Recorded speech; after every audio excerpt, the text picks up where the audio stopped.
안녕하십니까 더병원 여러분. 청소년 상담사 상급 필기시험 대비를 위한 학습시간, 오늘은 5번째 과목인 학습 이론에 있어서 4번째 시간입니다. 여러분 교재 위치는 100페이지가 되겠습니다. 우리가 지난 시간에 사회 인지 학습에 대해서 개념을 설명을 하고 제일 먼저 등장했던 그 인지주의 학습 이론의 일반적인 개념과 그다음 켈러의 통찰 학습에 대한 공부를 했고요. 이번 시간에는 100페이지 가운데 나오는 툴만의 잠재 학습 또는 인지도 학습에 관한 내용을 학습하도록 하겠습니다. 인지도라고 하는 것은 우리가 일반적으로 인지도 잘 알고 있는 정도 이런 게 아니고 그 도자가 그림 도자예요.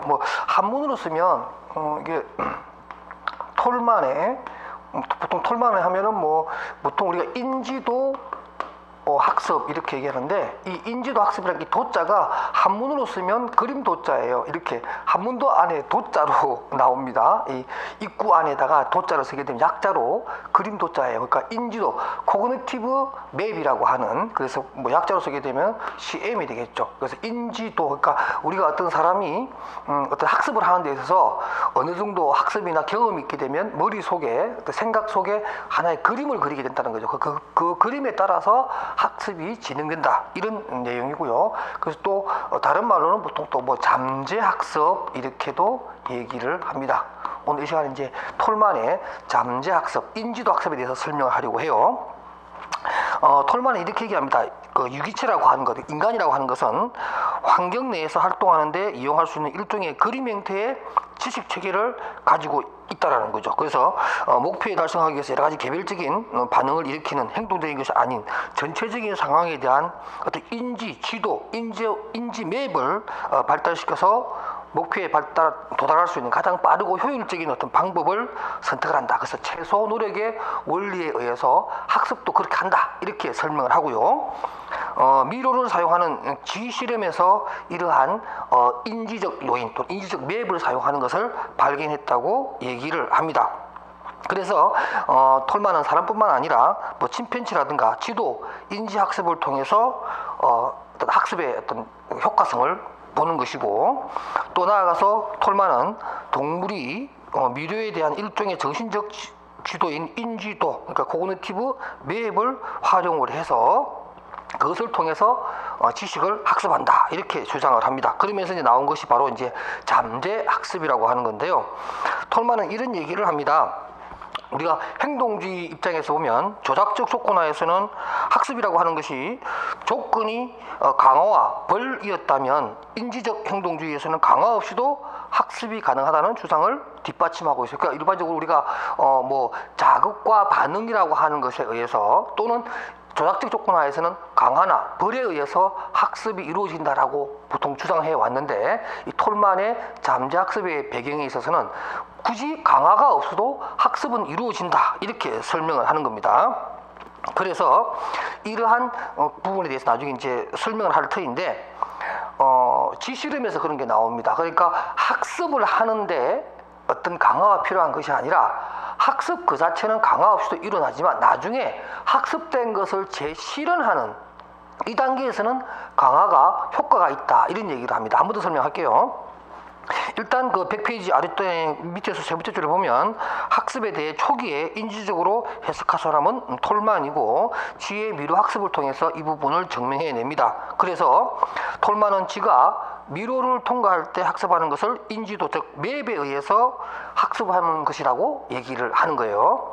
톨만은 이런 얘기를 합니다. 그 101페이지 보면 3마리의 지가 등장을 합니다. 첫 번째 지는 미로 끝을 달리기 위해서 미로 끝에 도달하게 되면 먹이를 줍니다. 강화하는 거죠. 두 번째 지는 목표 지점에 도달해도 먹이를 주지 않아요. 그러니까 아마도 학습 효과가 나지 않아서 나름대로 이제 말을 잘 안 들을 수도 있겠죠. 근데 세 번째 지가 재밌습니다. 세 번째 지는 처음 10일 동안은 매일 이렇게 목표 지점에 도달한다 하더라도 아무런 먹이를 주지 않고 보상을 주지 않아요. 그런데 11일째 되는 날, 그죠? 10일 동안은 미로 도착해도 먹이를 주지 않다가 11일째 되는 날 먹이를 주게 되면 지가 더 능동적으로 출발점부터 도달점까지 더 열심히 왔다 갔다 한다는 거죠. 이 얘기는 뭐냐면, 자, 우리가 출발점에서 미로까지 가는 부분에 대해서 첫 번째 찌는 미로에 오게 되면 잘했다고 먹이를 줍니다. 강화라고 하는 조작적 조건하에 의해서 학습을 시킬 수가 있죠. 근데 세 번째 찌 같은 경우에는 도달해도 강화물, 먹이를 안 줬다라는 거예요. 먹이를 안 주고 그냥 매일매일 어떻게든 10번, 10일 동안 목표 지점에 도달하게끔 했다라는 거죠. 그래서 11일째 되는 날 목표 지점에 도달했을 때 먹이를 줬더니 더 열심히 하더라는 거죠. 그 얘기는 뭐냐면 이미 그 지 자체는 내가 10일 동안 열심히 달렸던 이것이 학습한 이것이 결국에 내가 먹이라고 하는 강화물을 얻을 수 있는 거구나 이렇게 인식을 하게 된다는 거죠.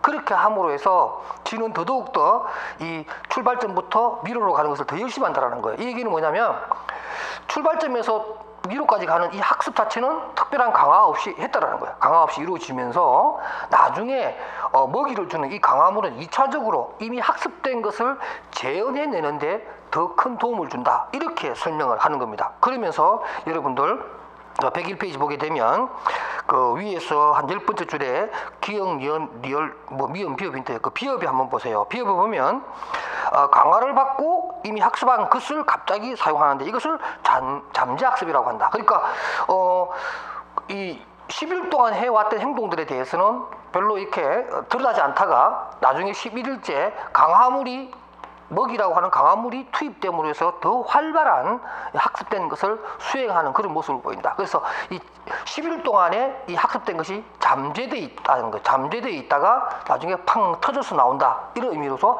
잠재학습이라고 한다.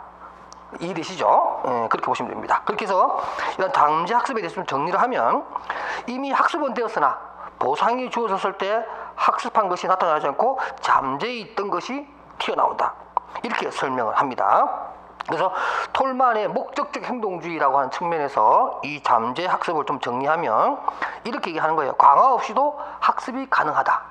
톨만의 얘기입니다. 그 다음 또 행동과정 연구에서 S, 스티무루스와 리스판스, 반응의 연합과 또는 SS, 자극과 자극의 연합에 의한 조건 반사로 분해해서 연구함으로 해서 학습의 결과에 따라서는 반드시 어떤 외적 행동으로 나타나는 것이 아니다라는 것도 발견되고 제일 중요한 것은 어떤 그 톨만의 이론에 있어서만큼은 학습에 있어서 반드시 무슨 자극이나 강화물이 필요한 것은 아니다라고 하는 것이 하나의 이 톨만의 목적적 행동주의고 특히 행동에 있어서는 뭐 쥐라든가 사람도 마찬가지로 어떤 행동에 있어서는 목적이 있더라. 행동에는 반드시 목적이라고 하는 것이 있더라. 그래서 그 목적이 학습을 더 강화시키기도 하고 더 발현되기도 한다. 이런 설명을 했었습니다. 그러면서 그 밑에서 6번째 보면 바에 보면 일련의 반응들만 설득하는 것이 아니라 체계적인 정보도 습득 가능하다. 이렇게 설명을 하고요. 그 제일 마지막에 보면 디귿에 보면 가스를 적용하여 문제를 해결하는 과정에서 시행착오를 겪고 그 결과 인지 지도를 구성하는데 이러한 인지 지도의 구성 자체가 학습 요소이다. 학습 그 자체이다. 이렇게 설명을 합니다. 102페이지로 가겠습니다. 또 지각학습이라고 하는 것이 있는데요. 지각학습이라는 것은 일반적으로 잠재학습, 조금 전에 말했던 인지도 학습과 매우 관련이 깊은 것으로서 지각학습은 지각에서 학습의 역할 또는 학습에서의 지각의 역할을 설명하는 겁니다. 일반적으로 우리가 그런 겁니다. 실험에서 이런 게 나온 거예요. 어두운 방에 오랫동안 침팬지를 가만히 놔뒀어요. 그러니까 태어나서 한 번도 이렇게 밝은 것을 보지 못한 그 침팬지를 이렇게 어두운 곳에 암실에다가 오랫동안 뒀어요. 그러다가 어느 날 갑자기 이제 밝은 곳에 침팬지가 나오게끔 해서 사람이 손으로 시각적으로 손을 이렇게 쏙 보냈어요. 근데 보통 사람들은 이런 경험이 있다거나 얼굴이 와서 눈에 탁 부딪히면 위협을 느끼니까 눈을 깜빡거릴 거 아니에요, 그죠? 그런데 그 실험에서 태어나서 지금까지 한 번도 암실에서 나오지 못했던 그 침팬지는 사람이 가까이 가서 손으로 눈 가까이 손을 내밀어도 깜빡거리지 않는다는 거죠. 그만큼 뭐예요? 경험이 없더라는 거죠. 그러니까 지각을 할 수 없더라는 거예요. 그러니까 지각이라고 하는 것도 경험과 학습이 되어야 느낀다라고 하는 것을 얘기하는 겁니다. 그러니까 갑자기 뭐 이렇게 밝은 빛을 팍 이렇게 비춰도 잘 모르는 거예요. 암실에서 한 번도 경험해 보지 않았기 때문에 바로 그런 것을 설명을 하면서 검은색 음영이 되어 있는 그 부분에 반가로 3분해 보면 이렇게 얘기합니다. 이와 같이 초보적인 지각에도 밝은 곳에서의 여러 가지 자극을 보거나 접촉하거나 하는 경험, 즉 학습이 필요하다는 것을 알 수 있다. 이렇게 설명하면서 결론적으로 지각 학습이라고 하는 것은 강화가 제공되지 않아도 학습이 일어나는 현상을 의미하는 개념이다. 이렇게 설명하는 겁니다. 그러니까 우리가 일반적으로 거꾸로 얘기하면 그죠? 경험되지 않은 것, 다시 말해서 경험된 것이라면 학습이 된다는 거죠. 강화되지 않아도, 강화물이 없다 하더라도 경험에 의해서 우리는 학습이 가능하다는 것을 바로 이 암실의 침팬치로부터 알 수 있다. 이렇게 설명을 하는 겁니다. 그 다음 향상학습에서 인지주의적 관점에서 의한 학습 원리를 좀 정리해 보면 지각적 특성을 고려하여 학습자에게 문제를 제시하는 것이 중요한 학습 조건이 되므로 학습의 기본적인 특징이 학습자의 눈에 잘 띄도록 재구조화된 정보라든가 학습 문제를 제시해야 된다. 이런 얘기를 했고, 그 다음에 지식의 구조라고 하는 것을 Structure of Knowledge라고 하는 지식의 구조화가 중요하다. 이렇게 하고 체계화된 내용을 제공하는 것이 중요하며 이해를 통한 학습이라고 하는 것이 기계적인 암기 학습이나 공식을 통한 학습보다 더 영속적이고 전이가 잘 되며 지속력을 가진다. 이렇게 설명하는 그러니까 우리가 인지학습이라고 하는 것, 잠재학습이라고 하는 것을 통해서 우리가 단순하게 지식 전달하는 것이 아니라 이해를 통해서 학습하게 함으로써 학습의 효과성이 더 배가 된다. 이렇게 설명을 하고요. 그 다음에 7번에 보게 되면 논리적으로 정확한 해답을 이끌어주는 수렴적 사고뿐만 아니라 수렴적이라고 하는 것은 확산적 생각과 수렴적 사고가 있죠. 그래서 이 수렴적 사고뿐만 아니라 문제의 창의적인 해결을 위한 새롭고 가치 있는 결과를 창조해주는 확산적 사고도 필요하다. 이렇게 이런 결론에 도달하게 됐다. 이렇게 이제 사회인지학습에서 결론적으로 얘기해 주는 겁니다. 이해되시죠? 자, 그 다음에 사회학습 이론입니다. 이 사회학습 이론도 역시 우리가 일상 그 학생들의 교육 장면에서는 상당히 많이 사용하는 것 중에 하나이고, 또 우리가 뭐 성인 교육에서도 이러한 사회학습 이론은 많이 얘기됩니다. 왜냐하면 이 사회학습 이론의 가장 대표적인 학자인 반도라가 말하는 모델링 같은 거죠. 모방학습이라든가 대리학습 또는 인지적 모델링, 이런 것들이 내용에 담겨져 있거든요. 이것은 일반 성인들의 경우에도 그죠? 우리가 일반적으로 뭐 모델링 되는 사람 있잖아요. 우리가 뭐 롤 모델이라 그러죠. 롤 모델, 뭐 나의 멘토, 이런 얘기를 많이 합니다. 바로 이 사회학습 이론에서 설명이 되는 내용들입니다.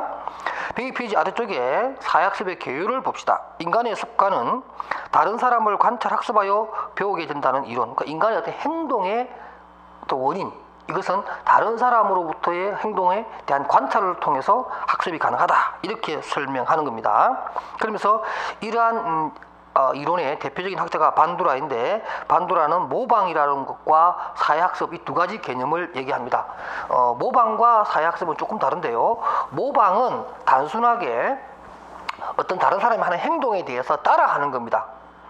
모방은 그 창의적인 시가 없죠. 그냥 모방은 말 그대로 똑같이 행동을 재현해내는 그런 것에 불과하지만 사회학습이라고 하는 것은 그게 아니라 물론 모방을 하지만 이 모방에다가 자신의 어떤 인지적 과정을 좀 더 추가시켜서 그죠? 자기만의 행동으로 재창조한다는 의미가 더 강합니다. 그래서 단순한 모방도 물론 학습의 하나의 방법이기도 하지만 좀 더 고차원적인 측면에서 인간은 사회학습이라고 하는, 다시 말해서 코그니티브 프로세스라고 하는 인지적 과정을 거기에다 한 번 더 플러스해서 실행을 한다. 이렇게 설명을 합니다. 그러면서 주요 개념으로 이 사회학습 이론에서는 모델링이라고 하는 말을 얘기합니다. 우리가 보통 뭐 동일시하고 롤 모델링 한다. 이렇게 보면 될 것 같고요. 거기 보면 이제 네 가지의 내용을 우리가 좀 살펴볼 수가 있는데, 첫 번째, 모델링과 관련해서 다른 사람이 행동하는 것을 보고 들으면서 그 행동을 따라하는 것.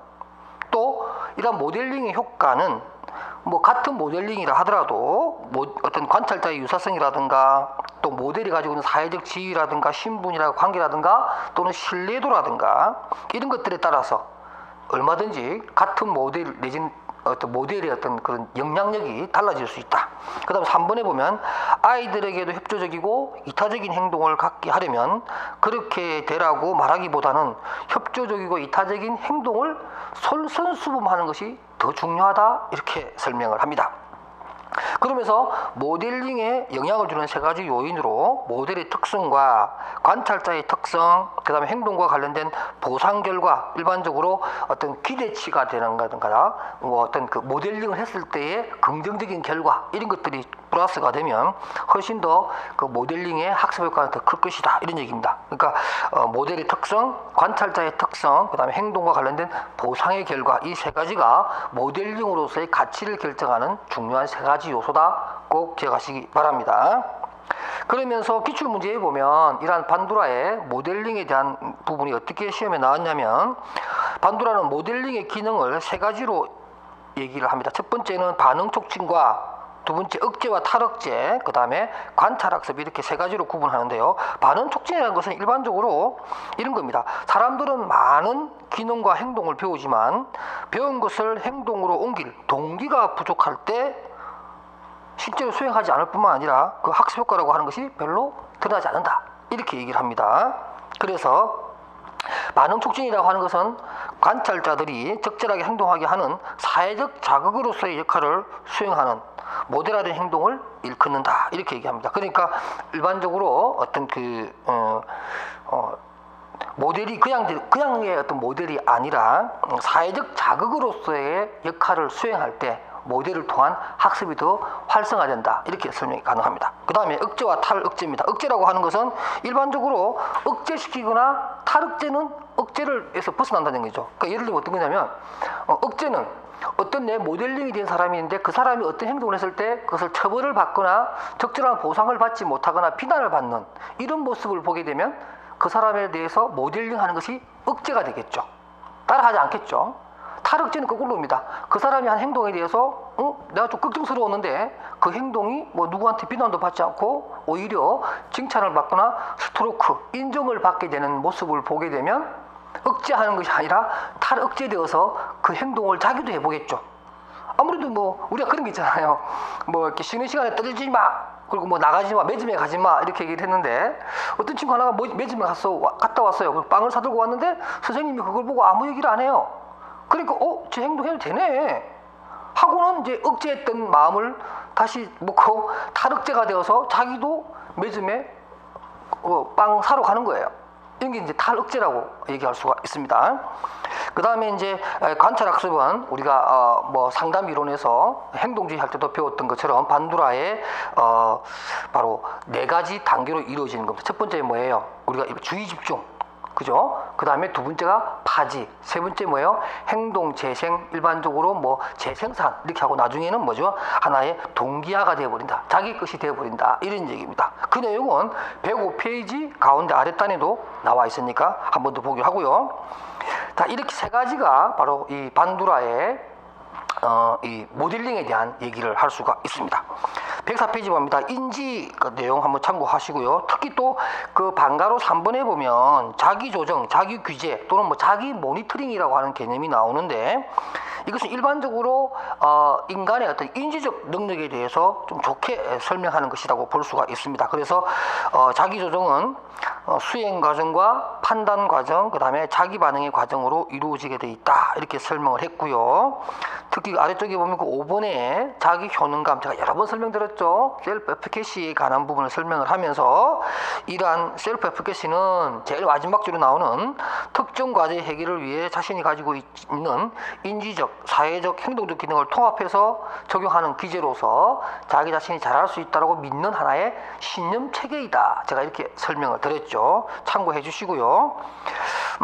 그 다음에 이제 105페이지로 가서 관찰학습 내지는 대리학습, 제가 여러 번 설명해 드렸으니까 그 부분 제가 넘어가도록 할게요. 그 다음에 106페이지로 가겠습니다.